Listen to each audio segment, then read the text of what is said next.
Os sistemas políticos democráticos são garantidores das denominadas liberdades individuais e dos direitos correspondentes. O paradoxo da democracia libertária estrutura-se no fato de que garantir-se o contraditório e a ampla defesa, o conceito de impunidade, no aspecto político, assume característica complexa, porque o Estado não consegue obter a tempo curto condenações às vezes inafastáveis, levando alguns a pretender a implantação de uma fase supinamente autoritária do direito penal positivo.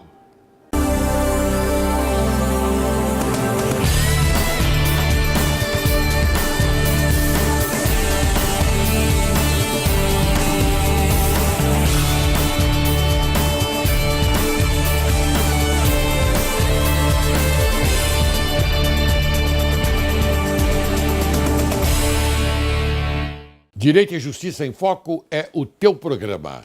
E o Brasil, teu país. Inicio o programa de hoje com a seguinte informação. O direito é o instrumento de realização de justiça. Entretanto, o direito concretiza as normas reguladoras dos comportamentos humanos tendentes à realização da justiça. Hoje, Direito e Justiça em Foco apresenta a você, caríssimo telespectador, o excelente advogado Dr. Paulo Oliver, que vai falar sobre sua vida profissional de advogado e alguns casos criminais e curiosos que aconteceram.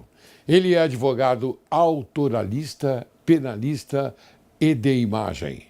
Pós-graduado em Direito Médico, foi presidente da Comissão de Direito da Saúde OAB São Paulo, foi presidente da Comissão de Propriedade Imaterial OAB São Paulo, foi professor de Direito Penal na pós-graduação da Faculdade de Direito de São Carlos, coordenador da Comissão de Saúde do Conselho Superior de Direito da FEComércio, conselheiro administrativo do Hospital das Clínicas da Faculdade de Medicina da USP, presidente da Academia Nacional de Artes e Direito Social, ANADES, Brasília. Seja bem-vindo, meu caro Paulo Oliver. Obrigado por lhe encontrar mais uma vez, estamos aqui e vamos ver se aqueles que nos ouvem se satisfaçam com aquilo que é possível responder. Tenho certeza absoluta, porque você é um advogado experiente, rapaz. Eu o conheço há muito tempo. Eu não vou declinar aqui há quantos anos eu conheço você. 49, 50 anos, por aí, não é? Verdade. Éramos garotos naquela época. Não é? E eu também aprendi muito com você, porque você é um advogado bastante esperto no bom sentido, porque está atento a tudo. E eu tive a honra de ser e continuar sendo seu grande amigo. Obrigado. Ouviu? É a mesma forma. Por isso que eu tenho o Direito e Justiça em Foco. Hoje vai marcar um gol. Vai ser um gol de placa, porque vamos apresentar você à sociedade brasileira. Obrigado. Ok? Vamos lá para a luta. Vamos. Muito bem. Você também atua na área da saúde, não é?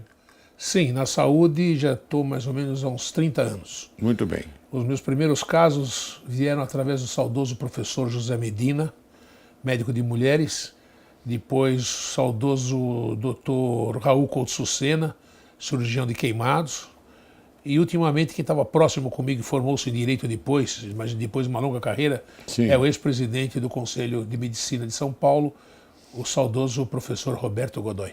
Muito bem. Agora me diga uma coisa, por que esta tal de saúde, que todos nós necessitamos dela, por que ela não trata condignamente, não é, o que tem que ser feito pelo Estado? Na verdade, as leis são boas, mas há muitas pedras pelo caminho. Existe aquela falta de atenção no município, existe a falta de atenção a nível estadual. porque o Estado domina suas próprias legislação interna e administrativa dos hospitais governamentais e nos hospitais universitários e assim por diante.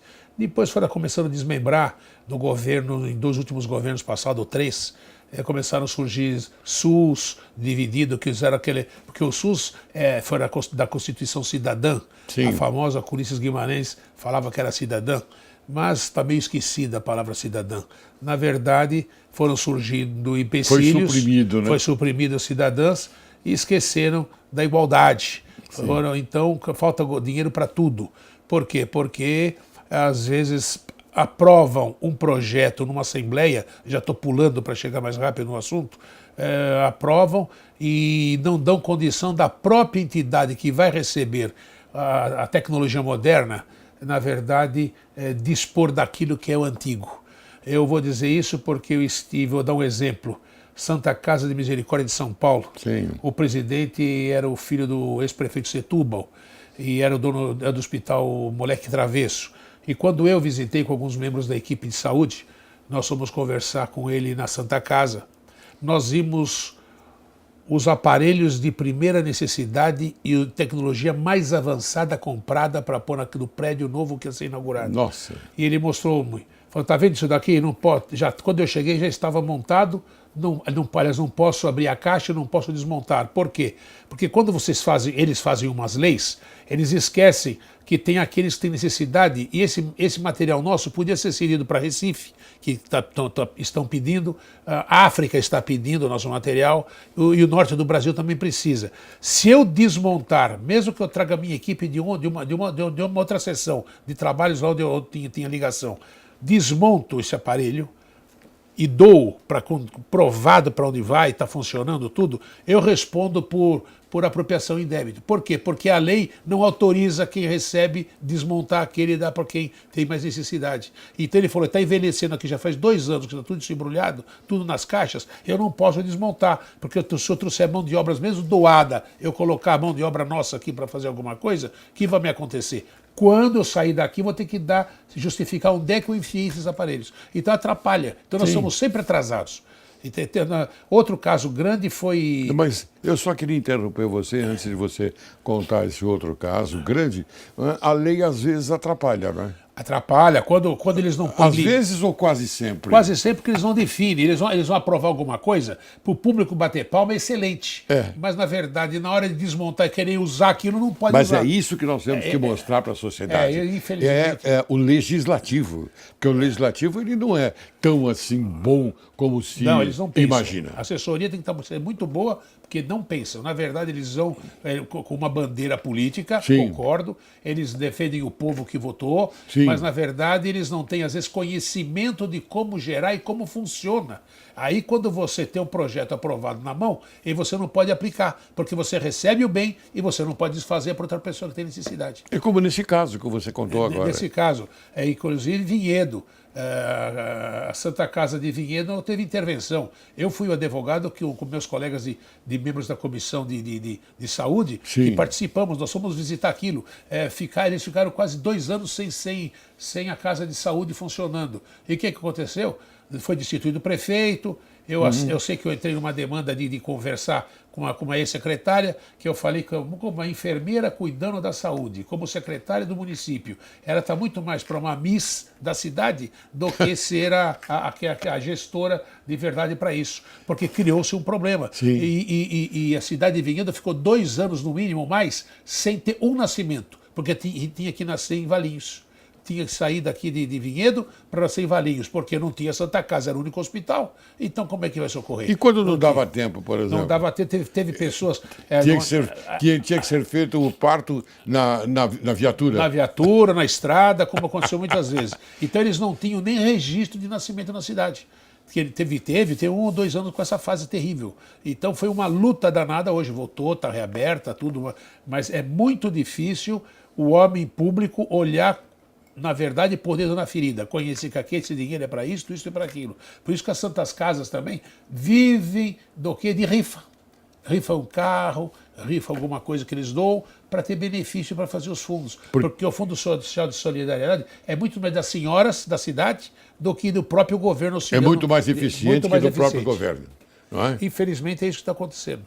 Lamentavelmente é assim mesmo. Quando a gente diz isto nesse programa Direito e Justiça em Foco, eu queria até dizer a você, não adverti-lo absolutamente, que esse é um programa que só diz a verdade.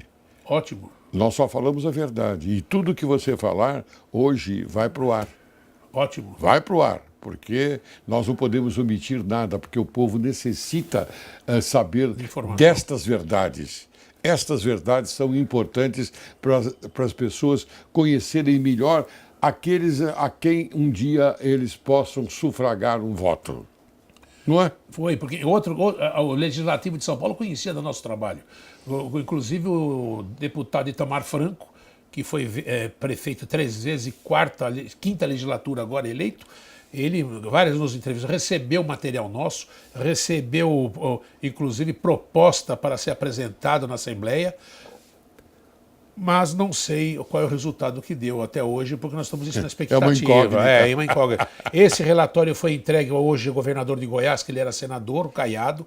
O Caiado nos recebeu, foi entregue na mão. Ronaldo Caiado. Ronaldo Caiado. Grande senador. Entregamos em mãos. Hoje ele é governador.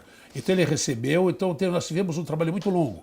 E depois o Elcio Dallari, que fez parte da nossa comissão de estudo e faz ainda, o Elcio, embora tenha uma família tradicional de juristas, sim, ele também tem tese e ele é cientista em direito. Ele defendeu tese na medicina dentro do direito. É o único cientista que nós temos dentro do país hoje, da linha do direito, reconhecido com diploma de cientista.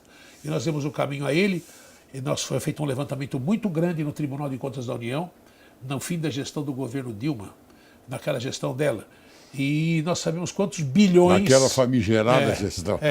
Bilhões, e daqueles bilhões voltaram mais ou menos uns 22, 23 bilhões.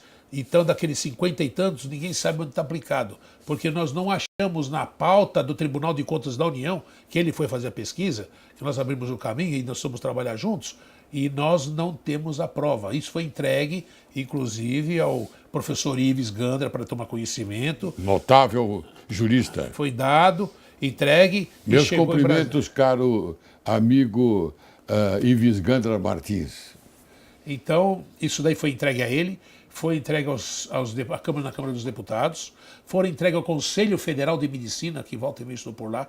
Então, nós entregamos esse trabalho também, só que nós estamos agora na luta, tentando lapidar algumas coisas para voltar à carga agora nesse novo governo. Muito bem. Agora, eu completo a pergunta que eu fiz logo no início, não é? E gostaria que você transmitisse, porque, como eu disse, repito mais uma vez, a sociedade precisa tomar conhecimento destas verdades, não daquelas verdades que a mídia forte traz para a televisão.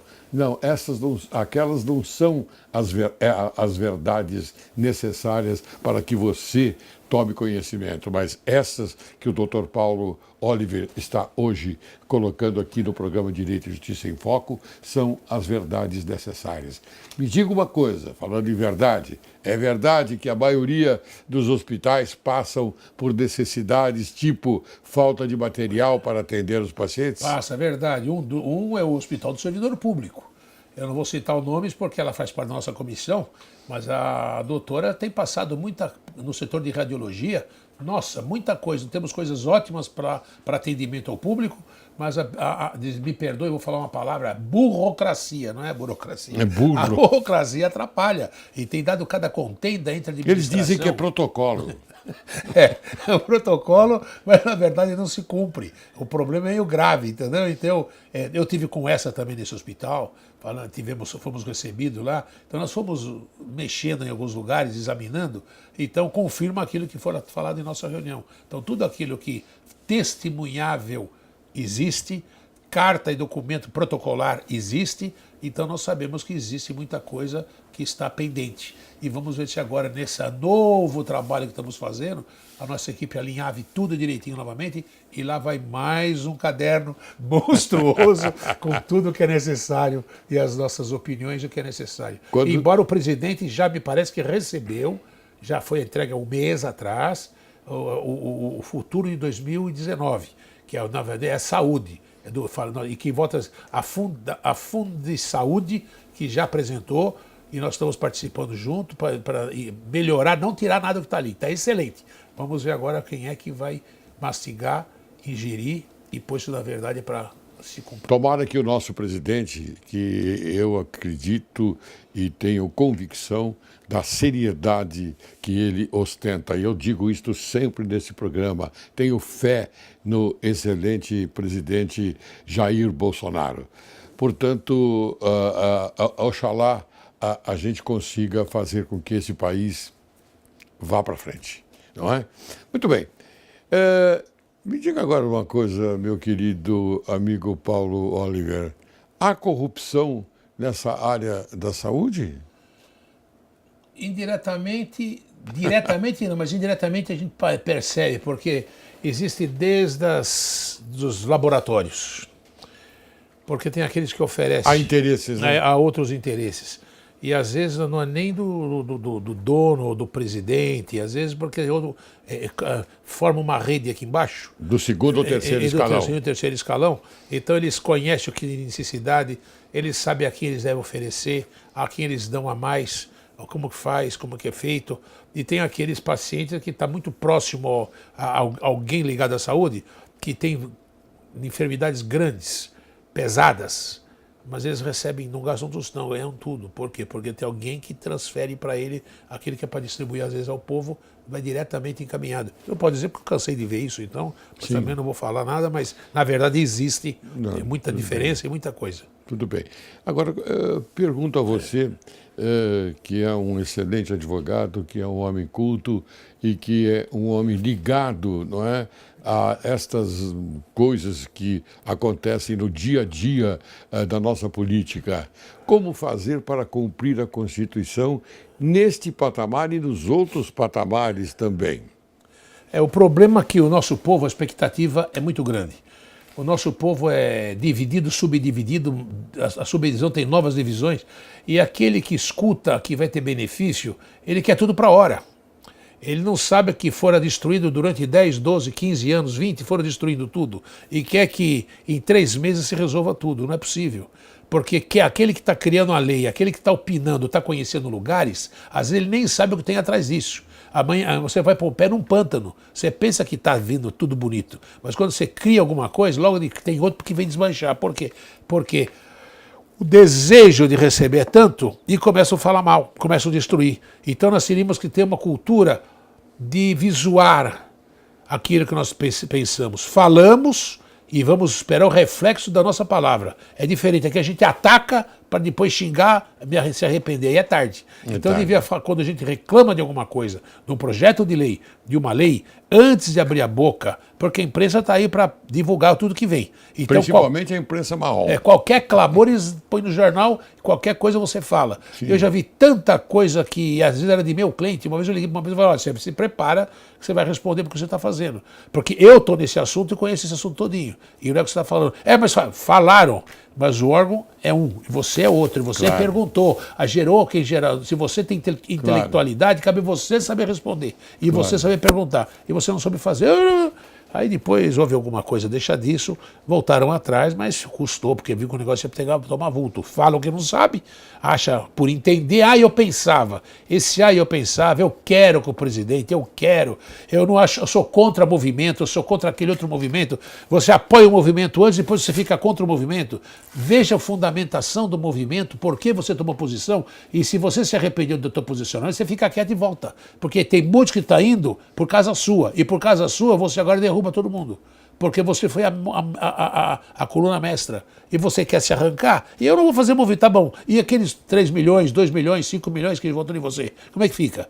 Foram iludidos por você ou você tem capacidade professoral de assumir uma tribuna e esclarecer que tem diferenciação em duas coisas. Temos que pensar que temos uma diferenciação.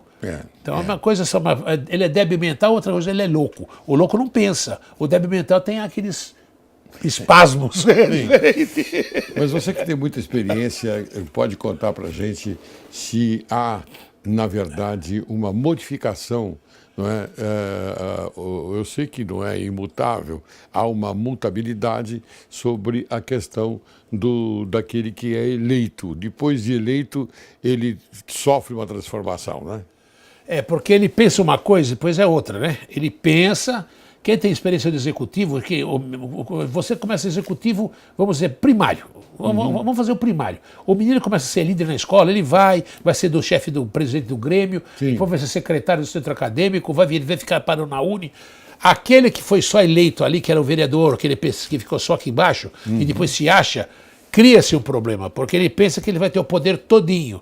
Mas aqueles que subiram antes dele e estão ao lado dele já têm outra visão maior que a dele. Então ele tem que saber conversar, saber assessorar e ver. Bom cabrito não berra, me perdoe o vulgar, mas na verdade é essa. Você tem que analisar, escuta o que a pessoa está falando, analisa com o teu travesseiro de noite e depois você vai falar. Claro. Agora, você falar antes da hora, você arruma tropeço para você mesmo. Então, essa é a grande diferença. Muito bem.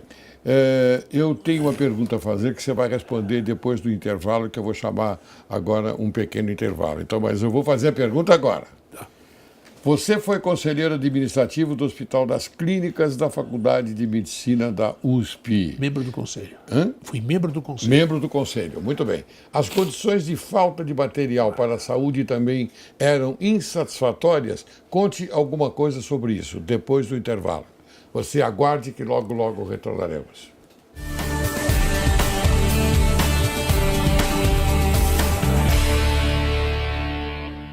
Olá, aqui vai mais uma dica de educação financeira para crianças. Você já ensinou o seu filho a compreender o que é realmente útil para elas? Essa tarefa pode parecer um pouco complicada no início, mas acredite, é mais simples do que parece. Para isso, basta explicar a diferença entre o que ele realmente precisa e o que geralmente só deseja. Assim, desde pequeno, ele aprenderá a valorizar o que ganha e a só consumir o que de fato ele precisa naquele momento. Obrigada e até o próximo programa.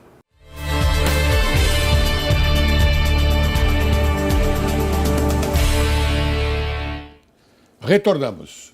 Hoje conversando com o excelente advogado Dr. Paulo Oliver. Então, Paulo, eu lhe fiz uma pergunta no primeiro bloco, você quer que eu repita? Não. Você foi conselheiro administrativo, você é conselheiro administrativo do Hospital das Clínicas da Faculdade de Medicina, correto? Estou já termino uma gestão como ex-conselheiro e vai ter uma nova como conselheiro que vai ter posse o mês que vem. Muito bem. Então, mas a nível de faculdade de medicina do hospital, a gente sabe que é um dos melhores da América do Sul, Certo. mas na verdade, quando há necessidade, tem uma boa assessoria embaixo a nível de listagem para atendimento de consulta e coisas mais. O problema é que é muita gente de fora de outros países, estados, comparece tudo ali. É como se fosse a Santa Casa em São Paulo, também lá perto do Mackenzie. Sim. Ali também, se encontra paraguaios, bolivianos, chilenos, tudo ali. É as pessoas mais classe humilde que vêm para aqueles hospitais mais... Nós podemos dizer que o Hospital das Clínicas, no sentido aí daquilo que você está falando a respeito da Faculdade de Medicina também, nós podemos dizer que é o cartão de visita de saúde de São Paulo? Por enquanto é. Embora tenha falhas como todos. A própria lei, às vezes, não auxilia os grandes mestres, professores, cientistas, pesquisadores. Mas, na verdade, a nível de pesquisa, as clínicas não está devendo nada para a Federal, ali da Vila Mariana, e nenhum para o outro. Porque eles têm cientistas de primeira linha, professores, pesquisadores que rodam o mundo. Então, na verdade, eles trazem uma base para ser distribuída. Sim. Então, eles trazem os professores são de primeira linha. que é nem onde o Dallaire fez o curso e hoje ele é conhecido como cientista. Sim. Ele é o único no meio dos médicos. Então você teve uma visão global daquilo que você tinha necessidade de conhecer para se intitular aquilo. Porque você tem que conhecer profundamente as raízes da ciência médica e traçar o paralelo com o direito. E ele conseguiu fazer. Então eu louvo ele porque eu vejo que ele tem um conhecimento muito comum e incomum, porque a leitura que eles exigem obriga você a conhecer línguas, obriga você a ser pesquisador por excelência. Então muita coisa você descobre. E em virtude desse também pós que eu fiz, que não foi lá, eu também fui parar nos hospitais de Israel, indicada por uma professora que da USP, e eu tive acesso na universidade, no salão amarelo, onde está todas as fotografias dos grandes prêmios Nobel de medicina. Israel também tem um avanço. Então eu lembrei. Mas é igual, o Hospital de São Paulo, do Brasil, não? Não, mas... Então fale alguma coisa sobre o Hospital de Israel. Então foi muito bonito conhecer. Eu conheci uma moça, uma senhora casada com um embaixador que foi assessor do nosso embaixador que votou para Israel ser um país, o Oswaldo Aranha. Então ela te conhecia muito, ela fez questão de me acompanhar. Então eu fui indicado, ele me acompanhou em certos lugares. Então a gente fica assombrado quando você vê um estudante brasileiro, embora seja filho de israelita, sabendo tudo lá. Uns estão fazendo marinha e junto com a marinha é medicina.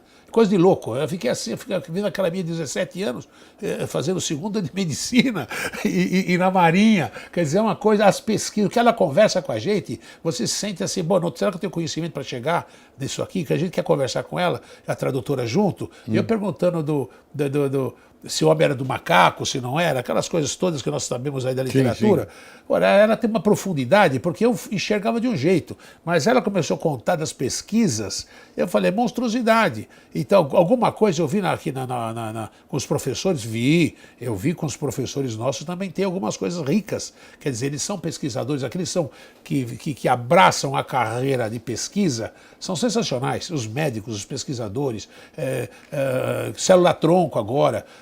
Nós temos um grande especialista agora que está surgindo, que está fazendo Norte e Nordeste, fazendo lábio leporino. Recupera aquelas crianças novinhas, tudo sendo operado, com recuperação. Quer dizer, coisas que a gente não via, quase não via nas clínicas, estou vendo um outro médico paralelo fazendo, que era do defeitos da face. Então, quer dizer, então, está abrindo. As nossas cortinas estão sendo abertas cada vez mais. E eles também Mas passaram... isso também por influência externa.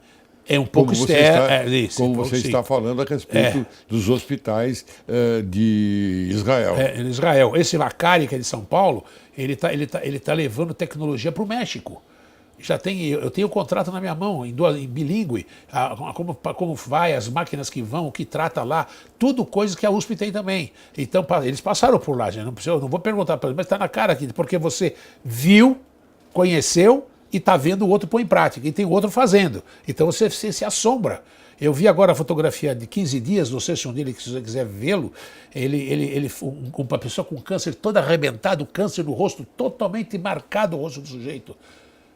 10 horas de operação, fizeram com Lego, puseram o Lego primeiro para depois ir tirando. Ele trabalhou com o Lego, pôs o brinquedo, tudo desinfetado, lógico, direitinho, novinho.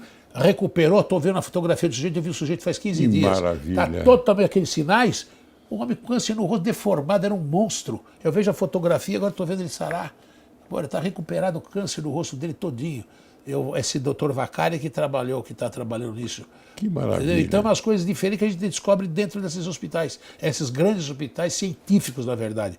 Tem a necessidade da medicina, sim. Eles curam, eles cuidam da pessoa que tem necessidade. Não, a medicina avançou muito. Avançou demais. E nós podemos aproveitar, o Brasil pode aproveitar. Pode, deve. Como você está falando a respeito desse grande avanço. Você está me dando a oportunidade de explicar essas coisas que eu não falo para todo mundo. Eu falo quando, lógico, fazer uma conferência, estou no meio de estudo, sim. Mas a turma não conhece o que a gente faz. Porque a sociedade não conhece. A gente não sai falando. Por quê? Quer aparecer. Não, mas a gente pesquisa, gosta, escreve noite e dia. Eu já escrevi das 11 da manhã até as 6 da tarde. E depois eu levanto, vou dormir um pouquinho, meia-noite eu continuo até as 6, vou tomar banho e vou trabalhar. Quer dizer, porque você pesquisa, você fica... Eu sou rato de livraria. Então eu vou lá, vejo coisa de 1800 do Porto, eu trago. Eu fui lá eu vi 2 línguas, português, eu vi o julgamento de Cristo, eu tenho essa sentença, o julgamento de Cristo em 3 línguas. Eu trouxe e publiquei num livro de poesia, tá lá, a poesia vendeu, não é que vendeu, porque a sentença de Cristo eu tenho traduzida lá. Que maravilha. Tem Barrabás, tem os homens todos que julgaram Jesus, tem tudo, porque eles, você é cristão? Eu falei, sou cristão, mas aqui tem judeu cristão? Temos aqui uma igrejinha que tem 28 judeu cristão. Então tá vindo coisa diferente. Claro. Porque lá eu vi 28. Ele falou, não, aqui só tem 28 membros, mas são cristianos. Ele falou em castelhano comigo, esse deu para conversar. Que aí maravilha. eu fiquei boba de ficar olhando. Eu falei, então vai ter chance eles também, alguma coisa? Porque quem crê numa coisa, tá vendo, aconteceu outra. É verdade. Essas informações são preciosas, viu, Paulo? Porque a gente fica muito triste, viu, senhor governador do estado de São Paulo, a quem nós temos muito respeito e admiração. Quando alguém nos informa desta preciosidade, desse viés especial sobre cientistas, sobre médicos excelentes, e de repente você tem uma outra informação paralela no sentido de que falta um esparadrapo, de que falta uma seringa, de que falta uma gaze nos hospitais. Vamos tomar um pouquinho de cuidado nessa parte, governador, porque o senhor é uma pessoa que pretende, naturalmente, e a gente sabe, pretende ir à frente. O senhor não vai ficar apenas como governador do estado de São Paulo. Temos certeza absoluta que o senhor pretende, naturalmente, um dia, quiçá, e tomara, chegar à presidência da República. E para que o senhor chegue à presidência da República, o senhor tem que tratar bem a saúde de São Paulo. Acredito eu. Eu sou seu fã, portanto, eu peço a Deus encarecidamente que lhe abra a mente nesse sentido. Vamos tratar bem a saúde de São Paulo, porque nós temos elementos ótimos, nós temos força suficiente para dar atendimento às pessoas que estão necessitando de saúde. E nós temos esses elementos, mas não temos materiais para tratar estas pessoas. Portanto, é um apelo que eu, Laércio Laurelli, desembargador do Tribunal de Justiça do Estado de São Paulo, e aqui organizador do programa Direito e Justiça em Foco, lhe peço, por favor, tá bom? Obrigado, desculpe esse parênteses, mas eu acho que era minha obrigação. É obrigação nós construirmos, darmos atendimento a São Paulo, na saúde principalmente. E você nos trouxe, você que me deu esta carona, não é? Para que eu pudesse falar dessa forma. Vamos mudar de assunto? Vamos lá. Lei Rouanet, como funciona o Conselho Nacional de Incentivo à Cultura? O Conselho Nacional de Incentivo à Cultura, eu posso dizer, porque eu fiquei 7 anos e 6 meses na gestão Belfort, que foi gestão de Fernando Henrique Cardoso. E ali nós tínhamos um grupo, tinha conselheiro da área de teatro, tinha conselheiro de artes visuais, tinha o conselheiro de humanidades, que eu fazia parte, eu era o conselheiro titular. Então nós tínhamos ali Biblioteca Nacional com assento nato, porque a Biblioteca Nacional já vem da época do Dom Pedro. Nós temos ali também o assento da Casa de Rui Barbosa. Então nós temos 5 ou 6 itens que já são da casa, são os assentos fixos. E tem aqueles que representam, na verdade, povo, população, segmentos. Então ali nós tínhamos, nessa comissão, em 3 vezes por cada 15 dias, tínhamos as reuniões no Ministério, e nessas reuniões eram examinados processos para a biblioteca, lançamentos de livros, assim por diante. Outros peças de teatro num outro segmento. Teatro, obras ligadas ao audiovisual, que tinha até às vezes opinião da Embrafilme de certas licenças e coisas parecidas. E assim por diante. Inclusive, até bolsas para quem ia para o exterior sair da nossa reunião. Então isso eu posso dizer porque isso eu sei que eu vi e foi uma coisa até... é censurável o modo de dizer, não que coisa errada, mas a gente vê que depois que o estudante formou-se, veio do estrangeiro com o título, ele começou a achar problema porque ele queria se inscrever, ele queria dar a contrapartida para o governo, para o Brasil, que deu estudo para ele teria que trabalhar numa entidade, numa universidade, coisa para ele não, no tempo que eu estive todinho de ministério, ele não conseguiu acesso, porque os professores, os catedráticos não aceitavam que vinha outro com outra graduação para aquele ambiente deles. Então ele nunca cumpriu, ele nunca nunca vai poder ser acusado que ele não deu a contrapartida. Agora, como é que funciona? A Lei Rouanet, a lei propriamente dito, que tem séria. Que é séria, que leva que leva na verdade o nome do ministro que criou-a. Sim. Então nós conhecemos muito bem a situação, nós sabemos como é que funciona. E você faz um projeto, formata o projeto, você diz quem é que é o proponente, quem é o autor do projeto, que é a pessoa física ou empresa que vai bancar ou que vai receber aquele benefício, vai editar o livro. Então uma peça de teatro que vai para o Nordeste, é Bumba Meu Boi, era alguém que vai reviver as músicas do passado com um cantor novo, então ele pede o selo para poder distribuir. Ou, vamos dizer, no fim do ano tem aqueles cânticos de Natal, que lá no Rio de Janeiro tem aquela árvore que um banco famoso de São Paulo patrocinou, na Rodrigo de Freitas, que tocam músicas e assim por diante. Esse processo vai por várias sessões. Ele baixa na Biblioteca Nacional, quando envolve livro de biblioteca, audiovisual, com textos ou tombamento de biblioteca.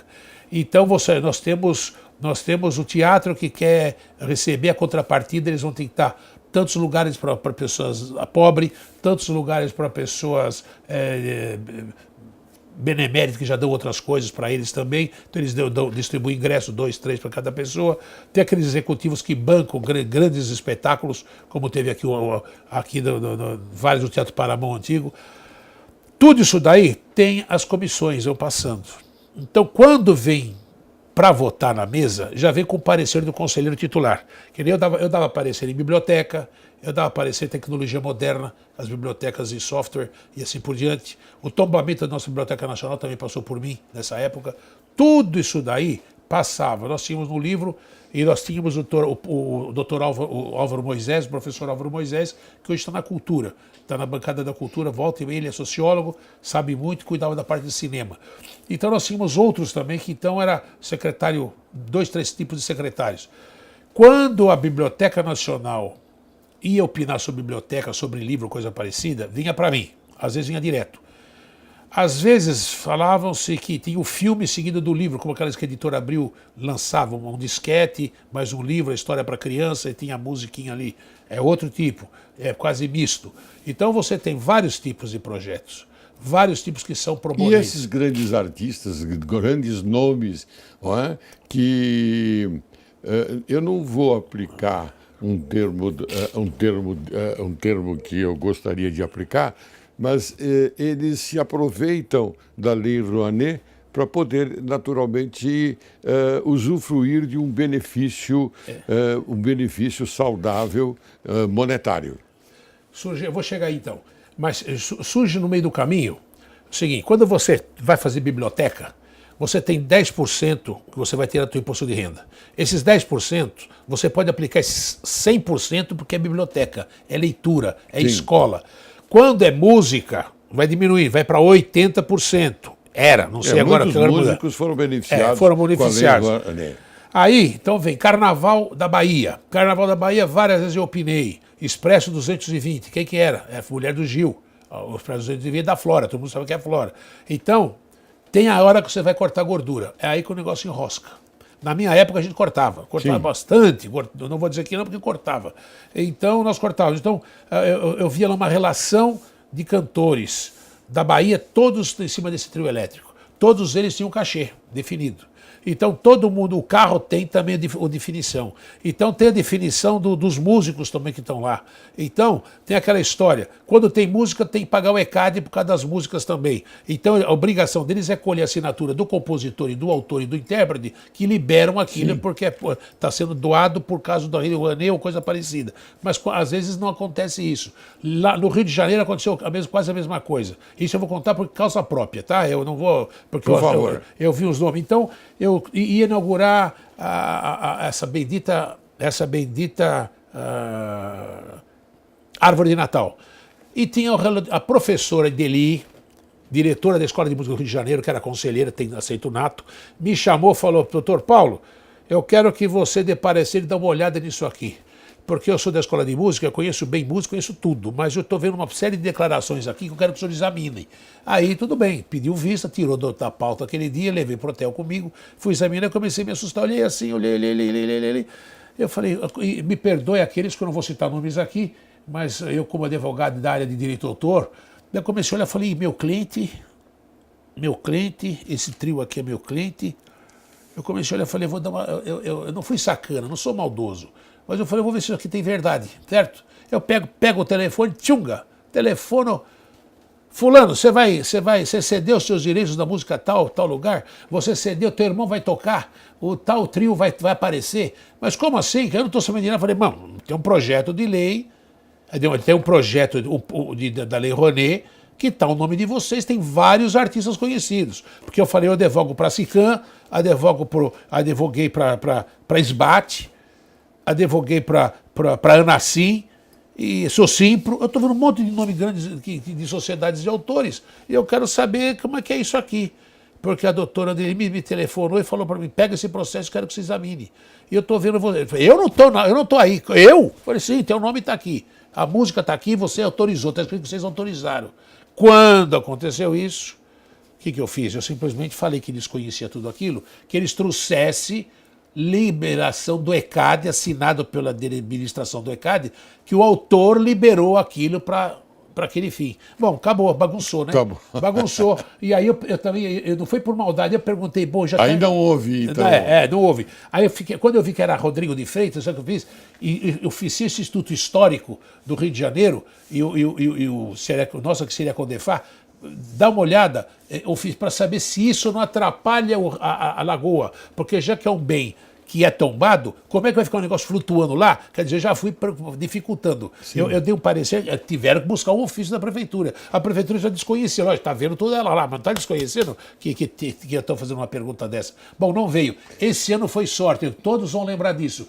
O ano que não teve a árvore foi aquele temporal do Rio de Janeiro que destruiu a árvore e acabou com tudo. Todo mundo lembra disso. Porque isso daí ia ter um livro contando a história de 25 anos de árvore de Natal por uma entidade financeira que ia bancar.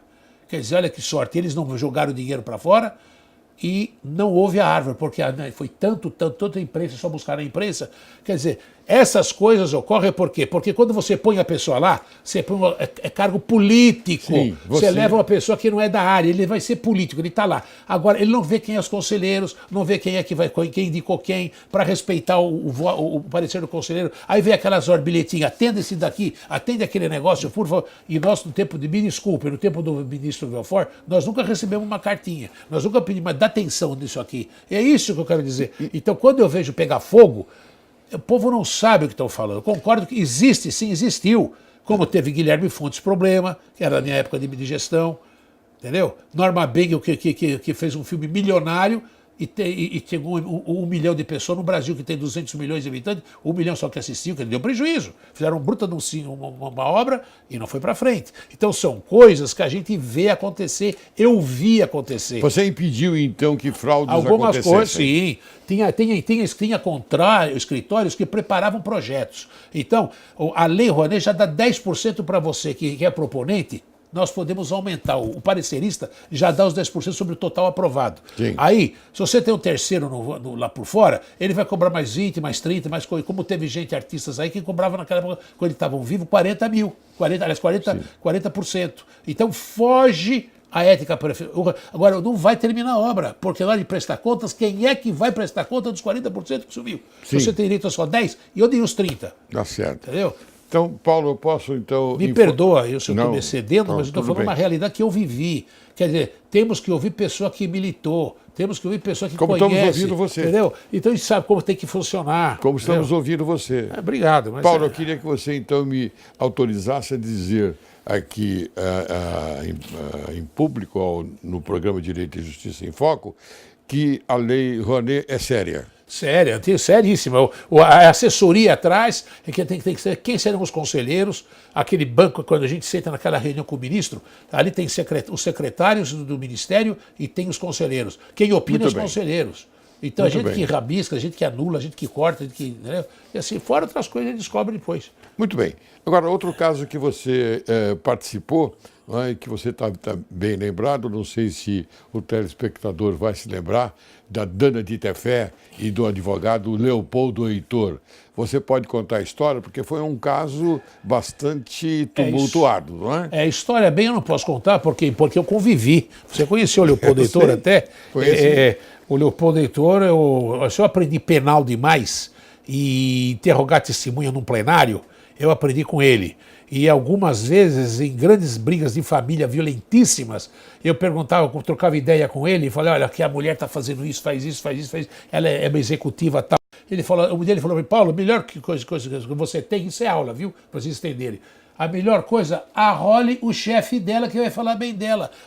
Pega o presidente da empresa, ela é bilíngue, ela não trabalha com ele, então vê se tem carro, ele vai ter que ir lá. Quer dizer, eu tive casos que eu arrolei pessoas do alto executivo, não pôde negar, e elogiou. Quer dizer, o que aconteceu?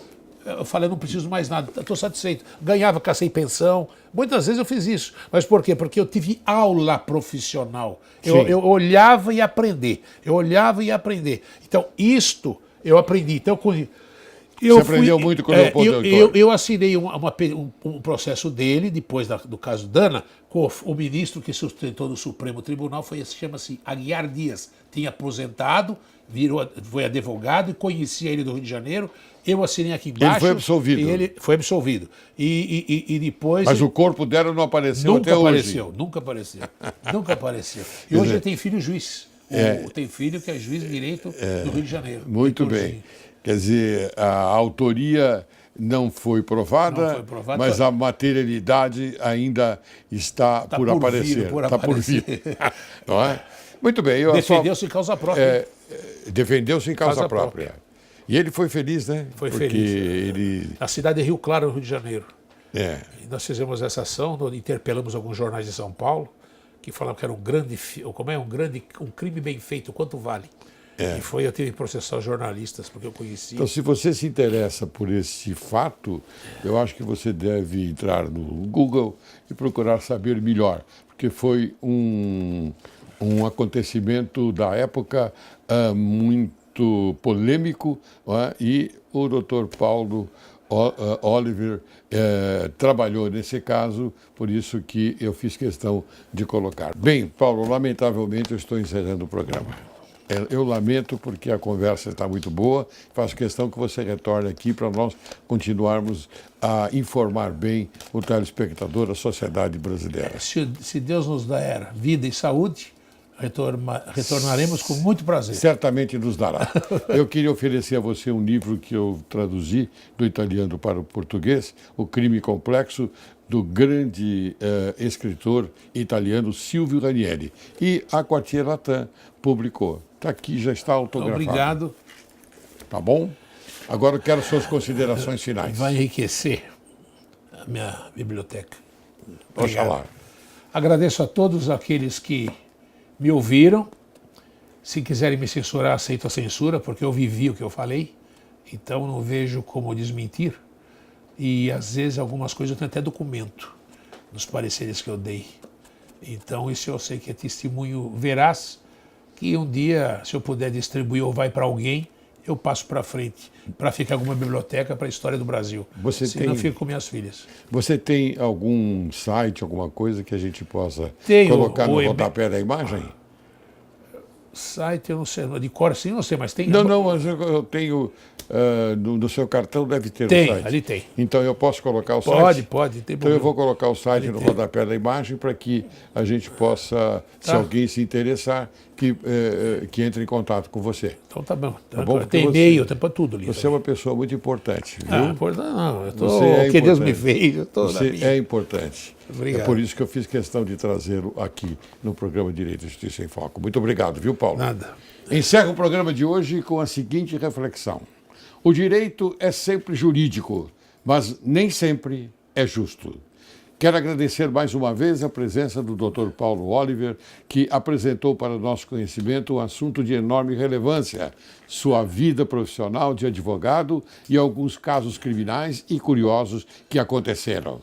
Espera-se que a conversa de hoje tenha a força e a energia de ter mostrado à sociedade brasileira uma informação verdadeira sobre um assunto de interesse da sociedade brasileira, vida profissional de um advogado e alguns casos criminais e curiosos que aconteceram contados por ele.